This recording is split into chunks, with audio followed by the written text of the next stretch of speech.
앞에 본문 24절부터 30절까지에서 우리는 이방 여인, 수로보니게 여인과 만나시는 주님의 모습을 보았습니다. 부스러기 은혜라도 라는 제목의 말씀이었습니다. 기억하시는지요? 우리는 이 여인의 귀신 들린 딸을 온전케 하시는, 치유하시는 주님의 모습을 보았죠. 주님은 이 여인의 믿음을 인정하셨고 그 믿음을 보시고 귀신 들린 딸을 온전케 하셨습니다. 이어지는 오늘 본문에서 마가는 또 다른 주님의 이적을 우리에게 소개해 줍니다. 어떤 이적인지, 이 이적을 통해서 우리에게 말씀하시는 것이 무엇인지, 무엇을 말씀하시길 원하시는지 들을 수 있기를, 깨달을 수 있기를 간절히 소원합니다. 자, 31절입니다. 같이 한번 다시 읽죠. 시작. 예수께서 다시 두로 지방에서 나와 시돈을 지나고 데가볼리 지방을 통과하여 갈릴리 호수에 이르시매, 주님이 데가볼리 지방을 통과하여 갈릴리 호수에 이르십니다. 정확히는 갈릴리 호수 동쪽 데가볼리 지역을 말합니다. 해서 또 다른 성경은 이 본문을 이렇게 번역합니다. 데가볼리 지방에 있는 갈릴리 호수로 가셨습니다. 이렇게. 네, 아직까지 주님은 이 데가볼리, 즉 이방인의 지역에 머물고 계신 겁니다. 왜 주님이 아직도 이곳 이방인의 지역에 머물고 계셨을까?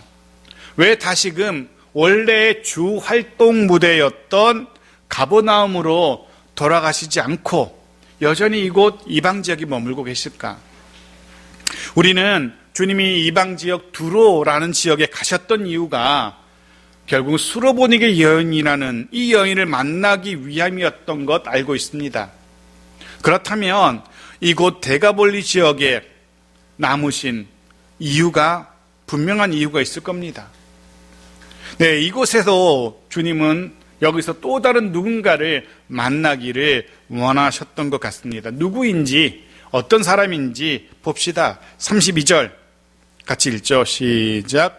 사람들이 귀 먹고 말 더듬는 자를 데리고 예수께 나와 안수하여 주시기를 간구하거늘. 네, 귀 먹고 말 더듬는 사람을 주님은 만나기를 원하셨고, 그래서 이곳 데가볼리 지역에 남아 계십니다. 이 사람, 언어 소통에 장애가 있는 사람이었습니다. 사실 지금 시대라면 물론 일상의 삶에 불편함은 있겠지만 아예 일상생활이 불가능한 그런 사람은 아니죠. 일단 볼 수 있고 일도 할 수 있습니다. 하지만 당시는 상황이 달랐습니다. 말 못하고 듣지 못한다는 것. 당시는 상황이 이랬습니다. 요한복음 9장 2절 말씀 같이 읽죠. 시작. 제자들이 물어 이르되 랍비여, 이 사람이 맹인으로 난 것이 누구의 죄로 인함이니까? 자기니까 그의 부모니까? 네, 여기서 알 수 있는 것, 당시에 보지 못한다는 것, 혹은 듣지 못한다는 것, 혹은 말하지 못한다는 것, 이런 것들이 죄의 결과로 여겨졌다는 겁니다.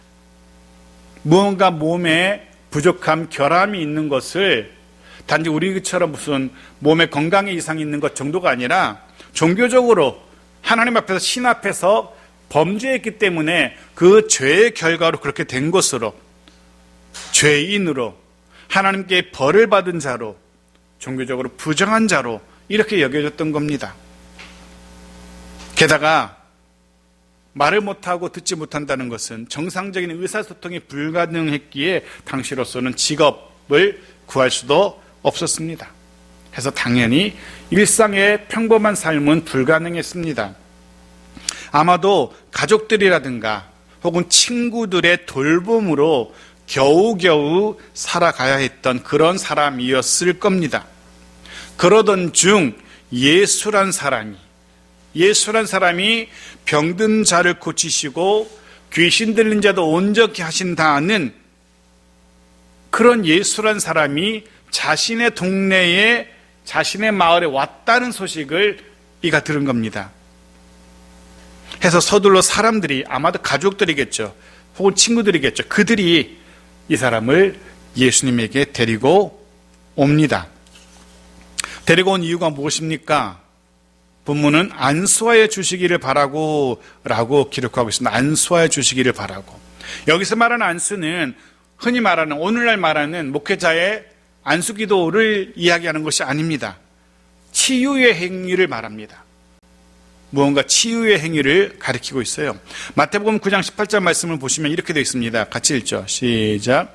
예수께서 이 말씀을 하실 때에 한 관리가 와서 절하며 이르되 내 딸이 방금 죽었사오나 오셔서 그 몸에 손을 얹어 주소서 그러면 살겠나이다 하니, 보십시오. 그 몸에 손을 얹어 주소서 그러면 살아나겠나이다. 네, 당시에는 손을 얹는 행위는 치유의 행위로 여겨졌습니다. 지금 사람들은 주님의 치유, 고치심을 기대하며 병자를 데리고 오는 겁니다. 주님께서 손을 얹어서 이 병자를 고칠 수 있을 것이라는, 치유하실 것이라는 그런 기대감을 가지고 이 병자를 데리고 온 겁니다. 주님이 손을 얹어서 그 손길로 이 병자를 고치실 것을 기대하며, 바라기는 오늘 우리 모두에게도 주님의 손길이, 주님의 손이 머무시기를 소원합니다. 그를 통해서 우리의 상한 심령이, 우리 연약한 육신이 치유되고 온전케 되고 강건케 되는 그런 은혜가 있는 시간이었으면 좋겠습니다. 우리 가정에, 우리 일터에 주님의 손길이 머무시기를 소원합니다. 특별히 우리의 자녀들의 삶 속에, 그들의 꿈, 비전 속에 주님의 손길이 머무시기를 축복합니다. 그런 소망을 가지고 오늘 이 시간 예배하는 우리들 모두였으면 좋겠습니다. 자, 주님이 이 사람을 어떻게 치유하시는지 봅시다. 33절입니다. 같이 읽죠. 시작.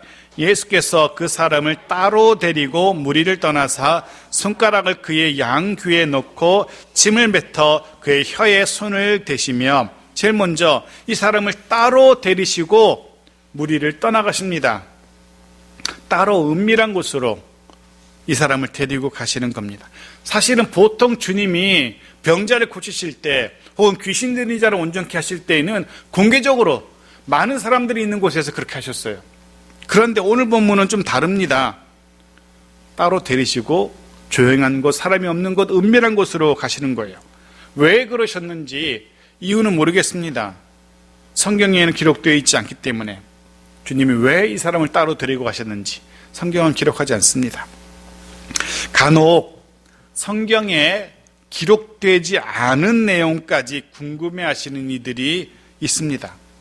굳이 성경이 말하고 있지 않은데 성경을 이리저리 뜯고 짜맞춰서 자신의 궁금증을 해결하는 이들이 있어요. 성경이 굳이 기록하지 않는 것까지 알려고 할 필요가 없다는 겁니다. 알 수도 없어요. 알 필요도 없고. 그래서 기록하지 않는 겁니다. 오늘 본문 예수님이 이 사람을 따로 데리고 가신 이유도 정확히 모릅니다. 여러 가지 이야기를 할 수 있겠지만 알 수도 없고 알 필요도 없고 중요하지도 않습니다. 정말 우리가 여기서 예수님이 이 사람을 만나는 이 장면에서 우리가 정말로 알아야 되는 것은 이 사람이 예수님의 은혜를 입었다는 거죠. 이 사람이 예수님의 긍휼을 입었다는 겁니다. 그리고 그로 인해서 온전하게 되었다는 사실, 이걸 우리가 기억할 필요가 있습니다. 성경은 이 사람이 온전하게 되는 과정도 상세하게 기록해요. 주님께서 손가락을 그 양귀에 넣습니다. 그 손가락을 펴서 주님이 양귀에 손을 넣어요. 아마도 귀 먹은 것, 들리지 않는 것을 치유하기 위한 그런 행위였을 겁니다. 그 다음이 좀 문제가 되는데, 자신의 침을 묻힌 손을, 그 침을 그 사람의 혀에 대고 있습니다. 아마도 말 못하는, 더듬는 그 혀를 고치기 위함이었을 겁니다. 우리 생각은 굳이 침을, 그죠? 더럽게 침을, 이런 생각할 수 있죠. 그냥 손을 대도 될 텐데 굳이 왜 침을 뱉어서. 그런데 당시의 침은 의료적 그리고 마술적 힘이 있는 것으로 여겨졌습니다. 지금도 비슷한 행위를 우리도 하지 않습니까? 몸에 작은 상처가 생겼을 때, 특별한 그렇죠. 침 바르죠. 특별한 소독약 없을 때 제일 먼저 침부터 바르잖아요. 벌에 쏘거나 했을 때. 침에는 실제로 소독하는 성분이 있기도 하답니다. 요한복음 9장 6절에도 그런 기록이 있어요. 보십시오. 같이 읽죠. 시작. 이 말씀을 하시고 땅에 침을 뱉어 진흙을 이겨 그의 눈에 바르시고. 한 곳 더 보겠습니다. 마가복음 8장 23절도 같은 모습 기록하는데요. 같이 읽죠. 시작. 예수께서 맹인의 손을 붙잡으시고 마을 밖으로 데리고 나가사 눈에 침을 뱉으시며 그에게 안수하시고 무엇이 보이느냐 물으시니. 네, 적어도 두 번의 치유 과정 속에 침이 등장합니다. 해서 이 병자는 주님의 이런 행위, 이런 손길을 치유의 과정으로 여겼을 겁니다. 우리처럼 더럽게, 불결하게 이런 느낌이 아니라 나를 고치기 원하시는구나 이런 느낌으로 받아들였다는 겁니다. 중요한 건 이 사람이 주님의 긍휼함을 입게 되었다는 거죠. 주님이 이 사람을 긍휼히 여겼다는 겁니다. 무시하거나 외면하지 않았다는 거죠. 네, 우리가 정말 주목해야 되는 건 바로 이겁니다. 이 사람을 데리고 온 사람들의 기대, 가족이든지 친구든지 그들의 기대대로 주님의 손길이 이 사람의 귀에, 이 사람의 혀에 닿았다는 겁니다. 사랑하는 성도 여러분, 다시 한번 말씀드립니다. 주께서 저와 여러분을 긍휼히 여기시기를 축복합니다. 불쌍히 여기시기를. 주님의 손길이 저와 여러분에게도, 우리의 가정과 우리 일터에도 임하시기를 축복합니다. 그 주님의 손길로 온전하게 회복되는 우리 모두이기를 말씀을 통하여 축복합니다. 자, 34절입니다. 같이 읽죠. 시작. 하늘을 우러러 탄식하시며 그에게 이르시되 에바다 하시니 이는 열리라는 뜻이라. 하늘을 우러러 탄식하시며, 하늘을 우러러 기도하시는 모습입니다. 그 탄식, 이 병자의 삶을, 이 병자의 상태를 안타까워하시는 주님의 마음이 드러나고 있습니다. 그리고 말씀하십니다. 에바다라고. 아람어입니다. 당시에 통용어였던 아람어. 마가는 친절하게 이 마가복음의 독자들인 로마의 그리스도인들을 위해서 이 에바다라는 말을 번역까지 해줍니다. 무슨 뜻입니까? 열리라는 뜻의 아람어였습니다. 에바다, 열리라는 뜻의 아람어. 지금 주님께서는 기도하시고 그리고 이 병자를 향하여서 긍휼이 가득한 마음으로 말씀하고 계신 겁니다. 명령하고 계신 겁니다. 열려라 라고. 우리는 열려라 그럼 참게, 알리바바와 40인의 도적만 기억하는데 주님이 열려라 라고 말씀하십니다. 그 결과를 마가는 이렇게 기록합니다. 35절 같이 읽죠. 시작. 그의 귀가 열리고 혀가 맺힌 것이 곧 풀려 말이 분명하여 졌더라. 아멘. 귀가 열리고 혀가 풀려서 말이 분명하여 졌더라. 사랑하는 성도 여러분, 에바다라고 말씀하시는 주님의 이 음성이 오늘 저와 여러분에게도 들리기를 축복합니다. 우리 모두의 인생을 향하여 에바다라고 말씀하시는 그 복된 음성이 들리기를 축복합니다.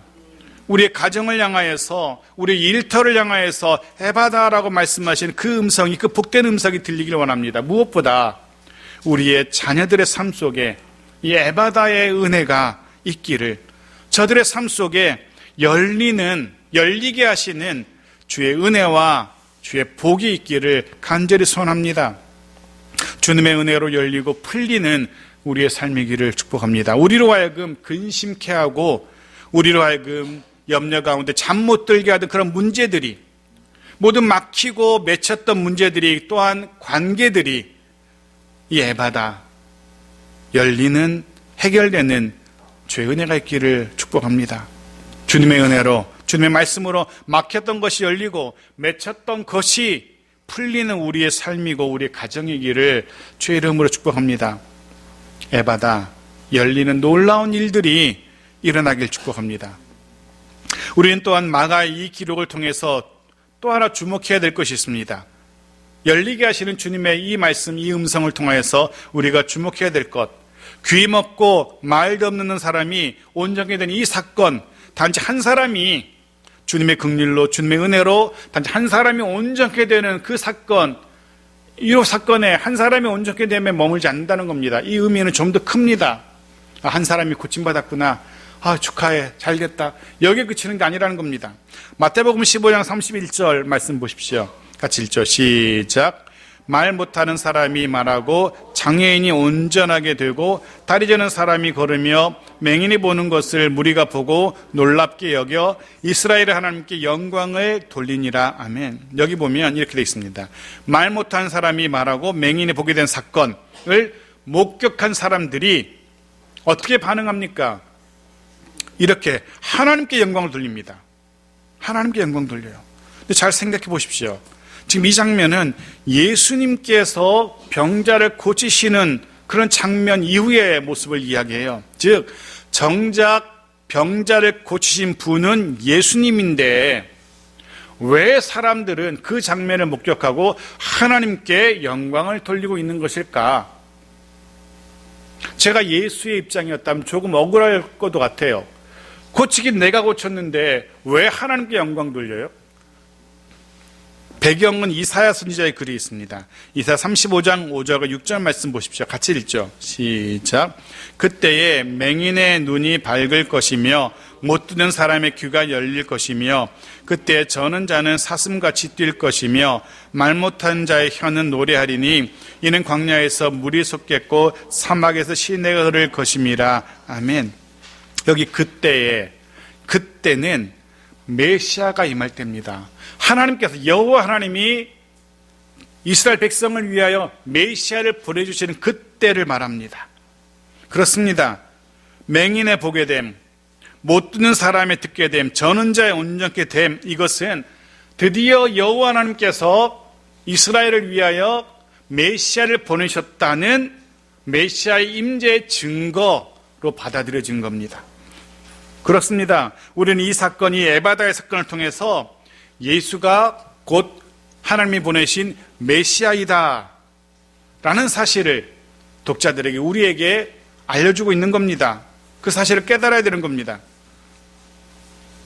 우리에게 임하는 주의 손길, 주의 임재를 통해서 예수 그리스도 그분이 나의 구주이시며 나의 주님, 나의 메시아이심을 고백할 수 있어야 된다는 겁니다. 단지 병자가 고침을 받았네, 놀라는 것에 그쳐서는 안 된다는 겁니다. 그렇게 고치신 그분이 예수 그리스도가 곧 메시아, 나의 주님이시라고 고백하는 데까지 이르러야 된다는 겁니다. 단지 놀라는 것에 그치는 것이 아니라 그래 고치신 그분 앞에 겸손히 엎드리는 그는 우리들이어야 됩니다.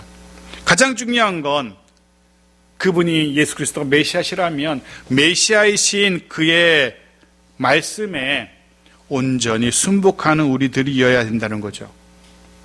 구체적이고 실제적인 삶의 변화가 있어야 됩니다. 메시아이신 주께서 우리에게 바라시는 것들, 기대하시는 것들, 그 삶이 어떠한 모습인지 우리는 알아야 되고 주님이 바라시는 모습으로 우리는 변화되어 가야 되는 겁니다. 왜? 그분은 나의 메시아이시기 때문에. 그것이 메시아이신 주님의 손길, 주의 은혜를 경험한 이들의 마땅한 모습, 당연한 결단이기 때문에 그렇습니다. 마가는 지금 이 사건을 통해서 예수가 누구신지 독자들에게, 우리에게 다시 한번 보여주고 있으며 그 메시아이신 주님에게 우리가 어떻게 반응해야 되는지를 우리에게 요구하고 있는 겁니다. 자, 36절입니다. 같이 읽죠. 시작. 예수께서 그들에게 경고하사 아무에게도 이르지 말라 하시되 경고하실수록 그들이 더욱 널리 전파하니, 주님이 놀라운 메시아 임재의 증거 보여주셨는데 의외로 더 이상 알리지 못하도록 사람들에게 당부하고 경고하십니다. 이유는 여러 가지로 해석이 가능합니다. 이전에 우리가 살펴본 것처럼 단지 주님이 병자를 고치시는 분 정도로 여겨지는 것, 그것을 염려하신 것일 수도 있고요. 혹은 놀라운 기적을 목격한 이들이 사람들을 충동해서 주님을 왕, 임금 삼으려 하는 것, 그것을 염려하신 걸 수도 있죠. 실제로 그런 일이 있었지 않습니까? 요한복음 6장 15절 다시 한번 확인해 보죠. 같이 읽죠. 시작. 그러므로 예수께서 그들이 와서 자기를 억지로 붙들어 임금으로 삼으려는 줄 아시고 다시 혼자 산으로 떠나 가시니라. 네. 주님은 자신의 사역의 본질이 흐려지고 오히려 정치적인 의도로 변질되는 것을 우려하셨습니다. 그래서 주님은 이 사건이 더 알려지는 것을 원치 않았습니다. 그런데 오히려 이 사건은 더 퍼져나가게 되죠. 숨길래야 숨길 수 없는 주님이셨습니다. 숨길래야 숨길 수 없는 빛이신 주님이셨던 겁니다. 해서 사람들은 이 사건을 더 많이 알게 됩니다. 그리고 마가는 이들의 반응을 이렇게 기록함으로 오늘 본문을 마무리하죠. 같이 읽죠. 37절입니다. 시작. 사람들이 심히 놀라 이르되 그가 모든 것을 잘하였도다. 못 듣는 사람도 듣게 하고 말 못하는 사람도 놀라게 한다 하니라. 우리말에는 그냥 심히 놀라라고 되어 있지만 원문의 의미를 보면은 정신을 잃을 정도로, 혼미할 정도로 놀란 것을 표현하고 있어요. 너무 놀란 겁니다. 정말 놀란 겁니다. 사랑하는 성도 여러분, 바라기는 저와 여러분의 삶 속에도 이런 놀라움이 있기를 소원합니다.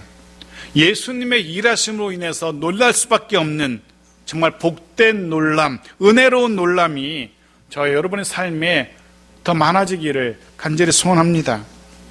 상상도 못했던, 이전에 경험하지 못했던 놀라운 주님의 은혜, 또 이전에는 경험하지 못했던 더 새로운 주님의 은혜가 임하는, 그리고 그 은혜가 끊임없이 이어지는 우리 모두이기를, 우리 가족들이기를, 또 우리 자녀들의 삶이기를 간절히 소원합니다. 정말로 주님이 하셨다라고밖에 설명할 수 없는, 이야기할 수 없는, 그렇게밖에 말할 수 없는 그런 놀라운 일들이 저와 여러분의 삶 가운데 있기를 간절히 소원합니다. 마지막으로 오늘 본문의 말씀을 묵상하면서 제가 떠올랐던 시편의 말씀 같이 읽고 오늘 말씀을 정리하려고 합니다. 시편 90편 14절의 말씀입니다. 같이 읽죠. 시작. 아침에 주의 인자하심이 우리를 만족하게 하사 우리를 일생 동안 즐겁고 기쁘게 하소서. 아멘. 네, 매일 아침마다 새롭게 임하는, 어제보다 더 새롭게 임하는 주님의 은혜가 우리 모두를 기쁘게, 즐겁게, 만족해 하시기를 축복합니다. 날마다 특별히 에바다 열리게 하시는 주님의 새로운 은혜가 매일매일 우리의 삶 속에 있기를 소원합니다. 에바다, 놀라운 그 은혜가 우리로 하여금, 우리의 가족 모두로 하여금, 특별히 우리의 자녀들로 하여금 늘 즐겁고 기쁘게 하시기를 주의 이름으로 축복합니다. 아멘.